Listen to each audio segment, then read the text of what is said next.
아멘. 감사합니다. 이 시간 우리에게 주시는 하나님의 말씀을 함께 봤습니다.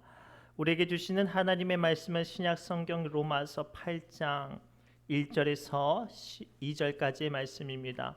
로마서 8장 1절에서 2절까지의 말씀을 우리 한 마음과 한 목소리로 천천히 합독합니다.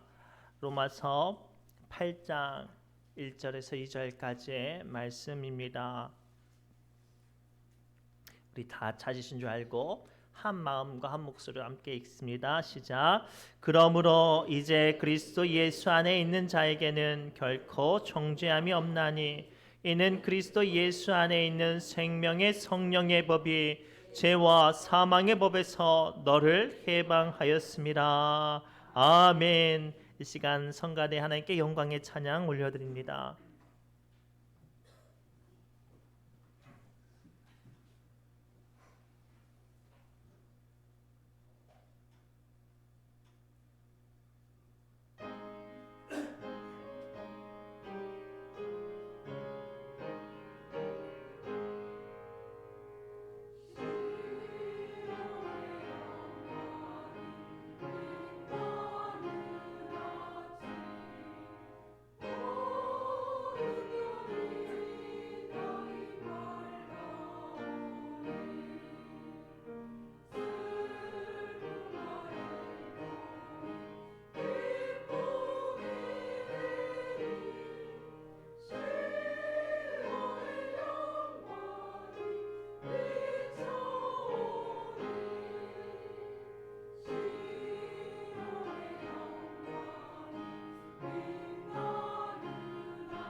아멘. 감사합니다. 우리 옆 사람 이렇게 축복할까요? 새해 복 많이 받읍시다라고 축복합시다. 아직 한 15분 정도가 남았는데 미리 한번 축복을 해봤습니다.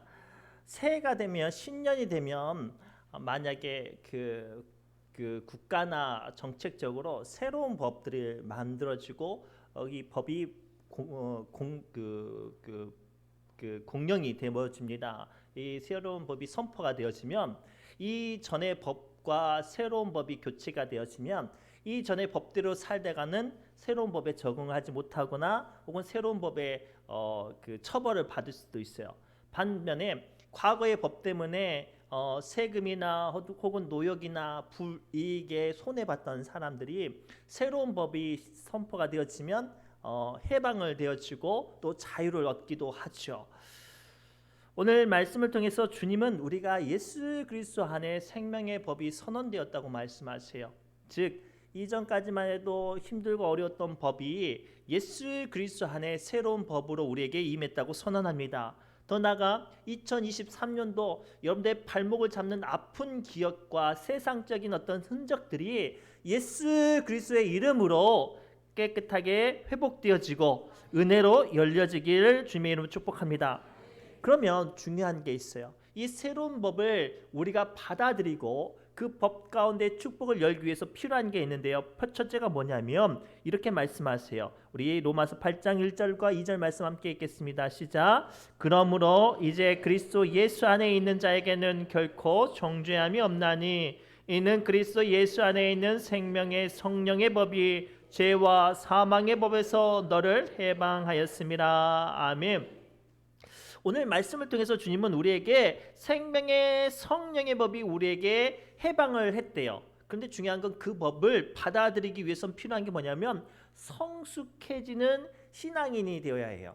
자, 우리가 고등학생 전까지는 미성년자라고 해서 세상의 법이 그 사람을 지배할 수 없어요. 그 사람이 그 학생을 보호할 수도 없고 더 나아가 그 사람을 다스릴 수가 없죠. 그러나 그 아이가 성년이 되어지면 비로소 성년의 법이 그 아이를 보호하거나 다스리거나 주장할 수 있는 것처럼 말이죠.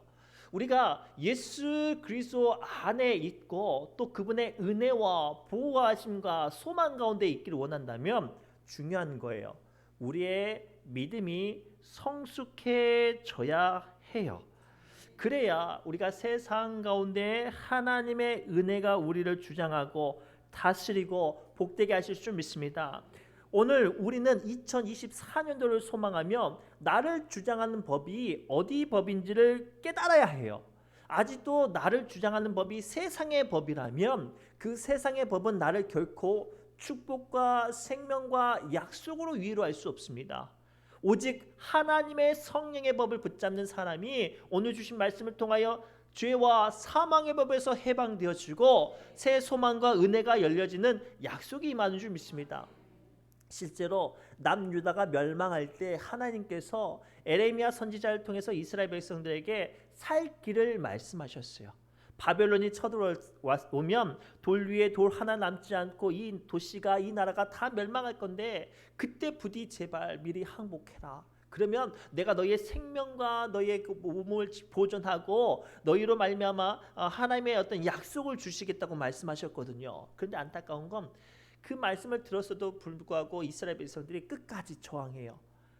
애굽을 의지하고 또는 뇌물을 주고 어떤 군사적인 방법으로 문제를 해결하려고 합니다. 어떻게 됐어요? 다 실패했습니다. 그래서 예레미야서 2장 13절에 그 현상을 다음과 같이 말씀하세요. 함께 읽겠습니다. 내 백성이 두 가지 악을 행하였으나 곧 그들이 생수의 근원되는 나를 버린 것과 스스로 웅덩이를 판 것인데 그것은 그 물을 가두지 못할 터진 웅덩이들이니라. 아멘. 사랑하는 성도 여러분, 오늘 이 말씀이 우리에게도 해당됩니다. 우리는 저마다 크고 작은 계획과 또는 염려가 있습니다. 또한 필요한 것들을 소망하지요. 하지만 분명한 건 내가 원하고 바라고 소망하는 것은 나도 알아요. 내 힘으로 되지 못한다는 거예요. 그러면 중요한 거예요. 이 송구영신 예배를 통해서 우리는 하나님의 법이 나를 다스릴 수 있도록 성숙한 신앙인이 되어야 해요. 그때서야 비로소 하나님이 도와주신 역사가 임해요. 대표적인 인물이 모세입니다. 모세가요 젊었을 때 왕자였어요. 권력이 있었습니다. 열정도 있었고 힘도 있었죠. 그러나 모세는 자기의 힘과 혈기대로 이스라엘 민족을 해방하고 자기의 꿈을 이루려고 했지만 어떻게 됐어요? 실패했어요.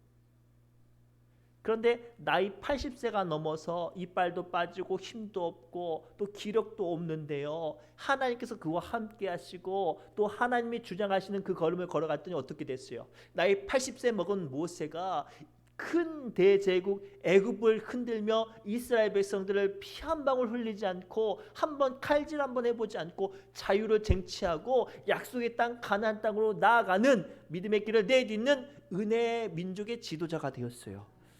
아무리 권세가 있고요, 아무리 놀라운 은혜가 있고 열정과 있고 열심히 있어도 성숙하지 못하면 실패해요.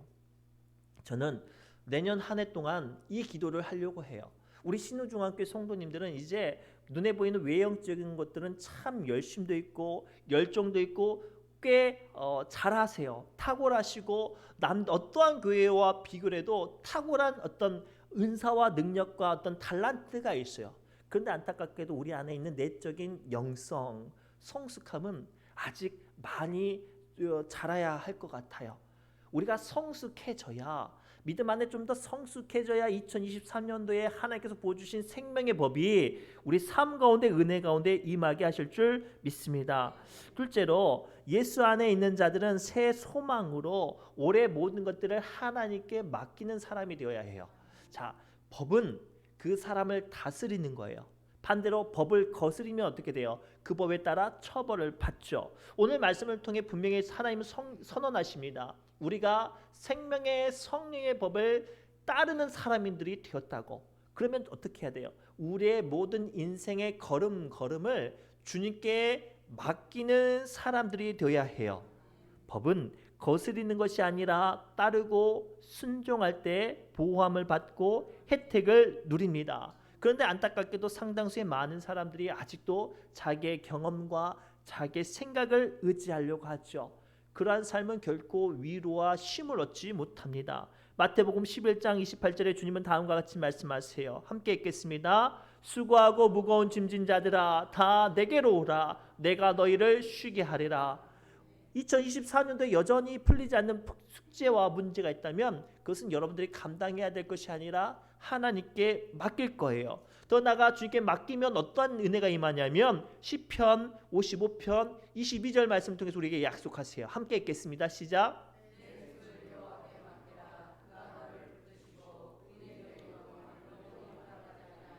아멘. 오늘 우리가 붙잡아야 될 두 번째 영적인 비밀이 여기 있어요.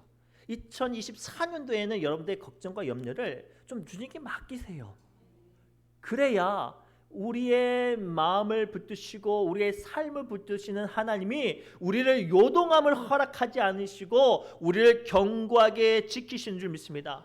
그걸 알게 하시기 위해서 하나님께서는 이스라엘 백성들을 40년 동안 광야를 걸어가게 하신 거예요. 자기 힘으로 자기의 노력으로 물 한 방울 얻을 수 없는 땅, 곡식 하나를 얻을 수 없는 그 땅을 하나님을 따라가며 하나님께 맡겨야 살아갈 수 있는 것들을 깨닫게 하시기 위해서 하나님께서 이스라엘 백성들에게 광야의 길을 걷게 하셨어요. 그러면서 뭐라고 말씀하셔요? 신명기 8장 1절 이하의 말씀이에요. 하나님께서 너를 이 40년 동안 광야 길을 걷게 하신 것은 사람이 떡으로만 사는 것이 아니라 하나님의 입에서 나오는 모든 말씀으로 사는 줄을 너희가 알게 하려 하심이라 라고 성령은 말씀하고 계세요. 2024년도 여전히 우리는 새해가 되었지만 풀리지 않는 숙제가 있잖아요. 건강은 여전히 안 좋고 물질과 자녀와 그 작은 염려들은 그대로 있어요. 그 부분은 오늘 주님께서 뭐라고 말씀하세요? 하나님께 맡길 거라고 말씀하시죠. 그럴 때 주님의 은혜가 임하는 줄 믿습니다. 한 가지 예화를 소개합니다. 어느 마을 농부들이 믿음이 너무 좋아서 열심히 기도했대요. 근데 열심히 기도하니까 하나님께서 너무 기쁘셔서 그 농부들에게 약속을 하셨대요. 내가 너희들의 소원을 좀 들어줄게. 그랬더니 농부들이 이렇게 말을 했대요. 하나님, 올해 농사만큼은 좀 저희 뜻대로 좀 이루어 주세요. 제가 원하는 대로 날씨나 이런 것들 좀 도와주세요라고 했대요. 그래서 그래 한번 해봐라라고 이제 그 권한을 줬죠. 그래서 원하는 대로 비 달라고 하면 비를 주고 바람 불어달라고 하면 바람 주고 햇빛 달라고 하면 햇빛을 줬어요. 그리고 가을이 되니까요, 그 논밭이 아주 갈색으로 황금빛으로 아주 멋있게 사람들의 마음을 풍족하게 한 거예요. 그래서 이제 기뻐서 곡식을 걷어들이고 탈곡을 하는데요. 탈곡이 뭐예요? 쌀 알을 걷어들이는 작업이잖아요. 분명히 황금빛으로 온 들판이 황금빛으로 찬란하게 빛났는데 탈곡을 했는데 곡식이 걷어들이지가 않은 거예요. 그래서 농부들이 항변을 합니다. 하나님, 이렇게 날씨를 다 도와주셨으면 알곡까지 주셔야지 왜 이렇게 우리에게 열매를 주지 않습니까? 라고 물어봤대요. 하나님께서 이렇게 대답을 하셨대요. 야, 너희가 언제 내게 열매를 알곡을 결실을 달라고 했냐? 너희는 나를 그저 도구처럼 자기의 피로만 채워달라고 하지 않았느냐라고 반문을 하셨대요. 오늘 이것이 우리의 모습이에요.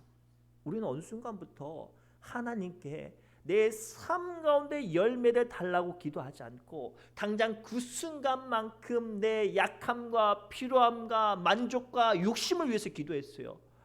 그거 아세요? 곡식이 열매를 맺기 위해서는 고통의 시간이 필요하고 인내의 시간이 필요하고 눈물의 시간이 필요해요. 그 시간을 견뎌내야 곡식들이 더 달콤하고 아름답고 탐스럽게 열리죠.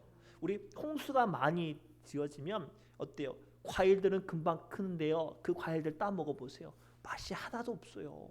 그런데 아주 가뭄 날에 힘들게 가수원에 물을 대고 힘들게 그 곡식들을 과일들을 거둬들이면서 딴 과일 한번 보세요. 얼마나 크고 얼마나 달고 얼마나 탐스러운가요? 우리 2024년도에 우리에게 역사하실 하나님의 손길이 이와 같을 거예요. 때로는 고통과 눈물이 우리의 마음을 힘들게 할 수 있어요. 그러나 분명한 건 그 모든 순간을 주님께 맡기면 하나님께서 열매로 우리에게 은혜로 맺히게 하여 주실 줄 믿습니다. 그래서 마지막 잠언 말씀에 주님은 다음과 같이 우리에게 말씀하시죠. 잠언 16장 3절입니다. 함께 읽겠습니다. 너희의 행사를 여호와께 맡기라. 그리하면 내가 경영하는 것이 이루어지리라. 아멘. 우리가 2024년도에 붙잡아야 될 큰 진리가 이거예요. 우리의 행사를 누구에게 맡기는 거예요? 여호와께 맡기는 거예요. 그러면 우리의 경영하는 것이 이루어진대요. 고로 2024년도에 하나님께 맡기며 하나님의 약속 가운데 세워지는 일이 임하기를 바랍니다. 우리 교회 시간이 한 7분 정도 빨라요. 그래서 올리는데 마지막 세 번째 중요한 거예요. 이 성숙한 믿음을 가진 사람들이 해야 될 마지막 화두는 무엇이냐면 하나님의 나라를 세워야 해요. 우리 본문 1절부터 2절 말씀을 다시 한번 읽겠습니다. 시작.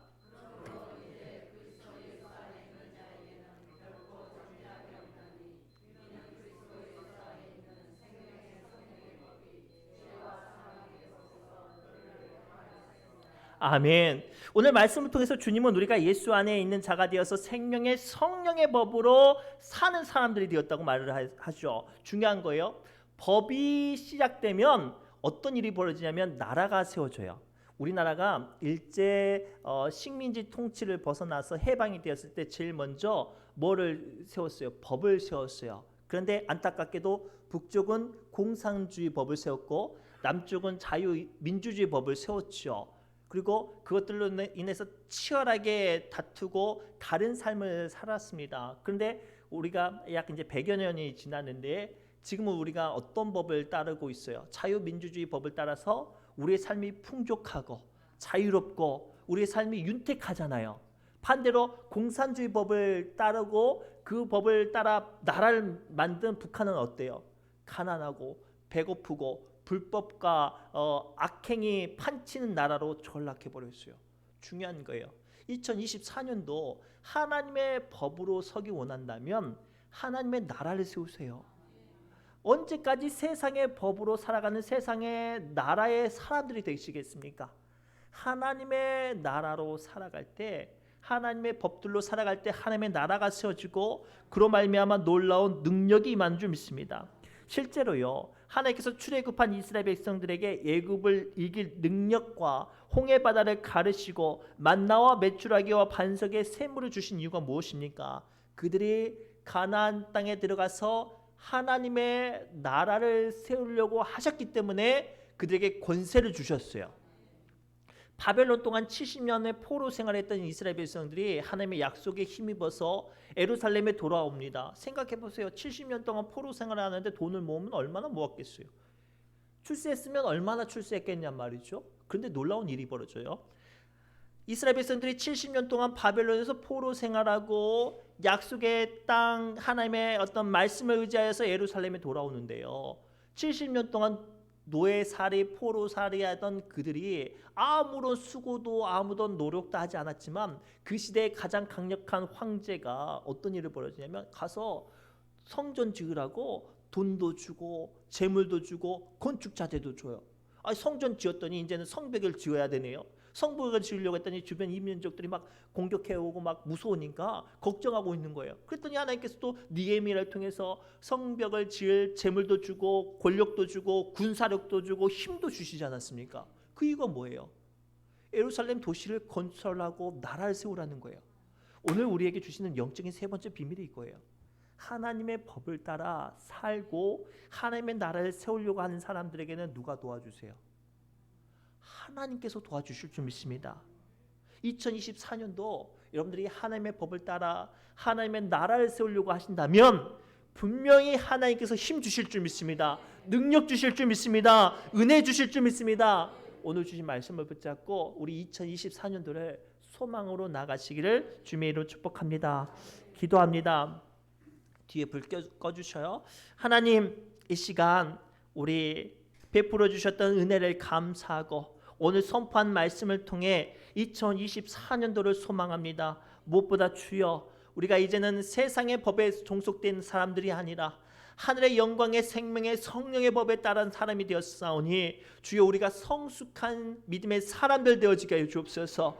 그로 인하여 하나님의 법이 우리를 다스리는 사람들 되어지게 해주시고 하나님의 나라를 세우는 믿음의 권속들 되게 하여 주옵소서. 그리할 때 우리의 걸어가는 모든 순간순간마다 하나님께서 강력하게 역사하실 줄 믿사오니 주여, 2024년도에 우리 신중하게 모든 성도들에게 하나님의 살아계신 권세가 임하게 하여 주옵소서. 모든 말씀 예수님의 이름으로 간절히 축복하며 기도드리옵나이다.